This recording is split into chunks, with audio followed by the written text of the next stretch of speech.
बिस्मिल्लाहिर्रहमानिर्रहीम। अस्सलाम वालेकुम। कैसे हो दोस्तों? मैं उम्मीद करता हूं कि आप सब खैर अफियत से होंगे।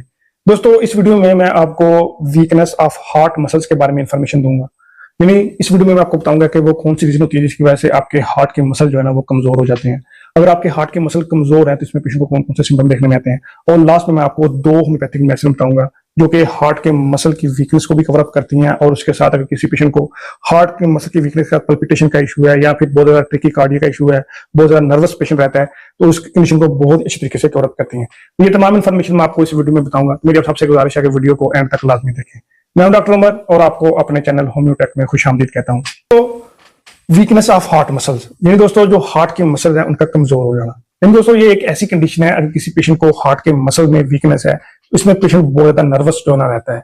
दोस्तों सबसे पहले मैं आपको इंजाइना पेक्टोरियस के बारे में बताता हूँ और उसके बाद हार्ट के मसल के वीकनेस के बारे में बताता हूँ ताकि आप इजीली जो है ना वो अंडरस्टैंड कर सकें। दोस्तों जो इंजाइना पेक्टोरियस होता है वो एक ऐसी कफीत होती है जिसमें जो हार्ट होता है उसको मुनासिब मकदार में खून और ऑक्सीजन जो है ना वो नहीं मिलती, जिसकी वजह से पेशेंट को चेस्ट वाले रीजन पे एक दबाव की फील देखने में आती है और इसके साथ पेशेंट को चेस्ट वाले रीजन पे एक दबाव जो है ना वो देखने में आता है और साथ में दर्द का सिम्टम जो है ना वो देखने में आता है। इन दोस्तों ऐसे पेशेंट जिनको इंजाइना पेक्टोरियस का इशू है, हार्ट वाले रीजन पे दर्द है, तो उसको पेशेंट वाले उस पेशेंट को चेस्ट वाले रीजन पे एक भारीपन और साथ घुटन जो है ना वो होती है जो कि दिल को मुनासिब मकदार में खून और ऑक्सीजन की फराहमी जो है ना वो नहीं होती, जिसकी वजह से ये इशू जो है ना वो देखने में आता है।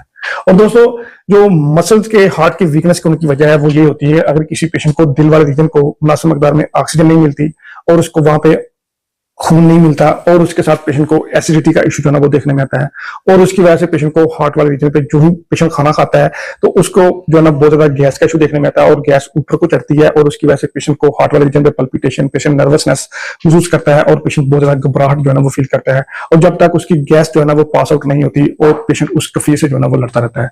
इन दोस्तों अगर किसी पेशेंट को हार्ट के मसल की वीकनेस है तो उसमें पेशेंट को इस मुख्तलिफ किस्म के सिम्टम देखने में आता है। पेशेंट को बहुत ज्यादा नर्वस रहता है और उसके साथ पेशेंट को जो जब गैस ऊपर की तरफ होती है तो पेशेंट को हार्ट वाले रीजन पे बहुत ज्यादा गैस का इशू देखने में आता है और उस गैस की वजह से पेशेंट को वहां पे ट्रिकीकार्डिया का सिम्टम देखने में आता है और साथ पेशेंट बहुत ज्यादा नर्वस जो है ना वो फील करता है। सबसे पहले दोस्तों मैं आपको रीजन के बारे में बताता हूँ कि वो कौन कौन सी रीजन होती है जिसकी वजह से जो हार्ट के मसल्स हैं वो कमजोर हो सकते हैं। दोस्तों इसमें सबसे पहली मोस्ट इंपोर्टेंट रीजन होती है वो होती है एथेरोस्क्लेरोसिस।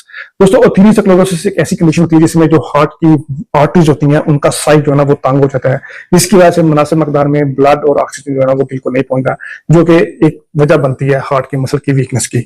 और दोस्तों इसके बाद नेक्स्ट रीजन होती है जो हार्ट के मसल की वीकनेस की, वो होती है ब्लड क्लॉट। इन दोस्तों ऐसे पेशेंट जिनको डीप वेन थ्रोम्बोसिस का इशू है तो दोस्तों ब्लड क्लॉट की वजह से भी पेशेंट का जो ब्लड फ्लो है वो प्रॉपर मकदार में हार्ट को नहीं पहुंचता, जिसकी वजह से दोस्तों वहां पे हार्ट के मसल की वीकनेस जो है उसका इशू जो है वो देखने में आता है। और उसके बाद दोस्तों नेक्स्ट रीजन होती है वो होती है हाई ब्लड प्रेशर। ऐसे पेशेंट जिनका इम्यून सिस्टम बहुत कमजोर हो, उनका ब्लड प्रेशर बहुत ज्यादा हाई रहता हो, उनका डाइजेशन कमजोर हो, तो ऐसे केस में भी हार्ट के मसल जो है ना वो बहुत ज्यादा प्रेशर में रह के जो है ना वो वीक हो सकते हैं। और उसके बाद दोस्तों नेक्स्ट रीजन होती है वो होती है डायबिटीज। यानी ऐसे पेशेंट जो कि डायबिटीज पेशेंट है उनका शुगर लेवल कंट्रोल नहीं रहता।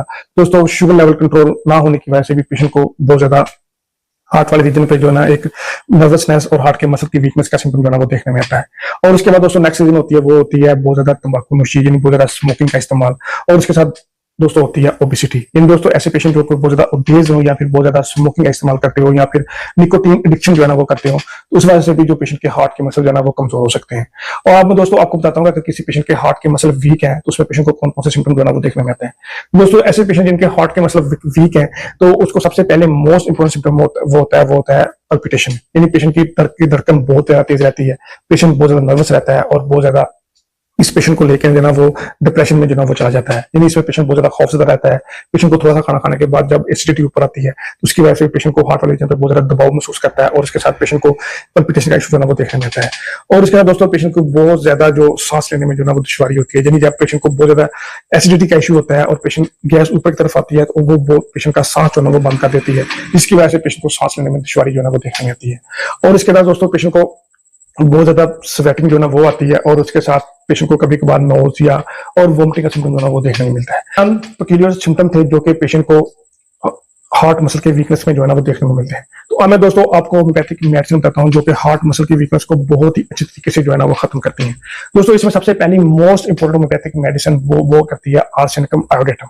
दोस्तों आर्सेनिकम आयोडेटम हार्ट मसल की वीकनेस की बहुत ही अहम मेडिसिन है। दोस्तों ऐसे लोग जो कि हार्ट के मसल वीक है, उनको बहुत ज्यादा पल्पिटेशन का इश्यू हो, तो ऐसे केस में ये आर्सेनिकम आयोडेटम बहुत ही अच्छा रोल प्ले करती है। क्योंकि दोस्तों ये पल्पिटेशन को भी कंट्रोल करती है, नर्वसनेस को भी कंट्रोल करती है, और उसके साथ डिप्रेशन को भी कंट्रोल करती है, और हार्ट वाले रीजन को बहुत ही अच्छे तरीके से प्रॉपर मकदार में ब्लड की सर्कुलेशन भी करती है, और उसके साथ ऑक्सीजन की सर्कुलेशन जो है ना उसमें भी इजाफा करती है। और उसके बाद दोस्तों नेक्स्ट होम्योपैथिक मेडिसिन बहुत ही अच्छा वर्क करती है, वो होती है कार्बोविच। दोस्तों ऐसे पेशेंट जिनको गैस्ट्राइटिस का इश्यू है, उनको गैस बहुत ज्यादा बनती है, तो गैस के ज्यादा बनने की वजह से पेशेंट को जब गैस ऊपर की तरफ हार्ट वाली की तरफ आती है, तो उसमें पेशेंट को पल्पिटेशन का इश्यू देखने में आता है, और उसके साथ पेशेंट का एब्डोमेन बहुत ज्यादा भारी जो ना वो रहता है, और उस वक्त तक पेशेंट नर्वस रहता है जब तक उसकी गैस जो है वो पास आउट ना होती हो। तो ऐसे केस में होम्योपैथिक मेडिसिन कार्बोवेच बहुत ही अच्छा वर्क करती है। तो दोस्तों ये दो होम्योपैथिक मेडिसिन आर्सेनिकम आयोडेटम और कार्बोवेच बहुत अच्छी तरीके से वीकनेस ऑफ हार्ट मसल को जो है ना वो कवर करती हैं। दोस्तों मैं उम्मीद करता हूं कि आपको ये वीडियो पसंद आई होगी। मेरी सबसे गुजारिश है कि वीडियो को शेयर करें, चैनल को सब्सक्राइब करें और बेल आइकन लाजमी दबाएं। दोस्तों अगर किसी की कोई क्वेरी है तो वो नीचे मेरी ईमेल के ऊपर अपनी अलामत बताकर या फिर अपनी रिपोर्ट सेंड करके अपना ट्रीटमेंट करवा सकते हैं। Thank you, Allah Hafiz.